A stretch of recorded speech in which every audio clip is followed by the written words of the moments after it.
যারাই ক্ষমতায় যায় মানুষকে ধোঁকা দেয়, তোমার কথা বলে আল্লাহ, আল্লাহ এদেশে একটা ওমরের মতো নেতৃত্ব দিয়ে বাংলাকে একটা ঝাঁকুনি দিয়ে ইসলামের পতাকা উড়ায় দাও আল্লাহ।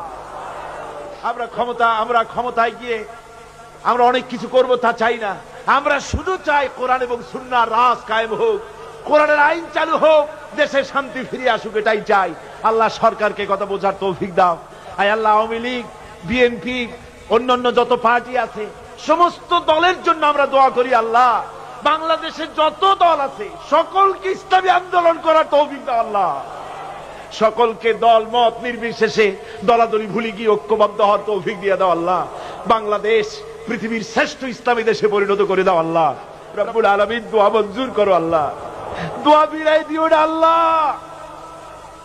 বর্তমান সরকার, রাষ্ট্রপ্রধান, প্রধানমন্ত্রী, মন্ত্রী পরিষদ, সংসদ সদস্য, সেনাবাহিনী, পুলিশ বাহিনী, আনসার বাহিনী, প্রশাসনিক ব্যক্তিবর্গ সকলকে ইসলামের প্রতি মহব্বত তাদের কলিজা ঢুকায় দাও।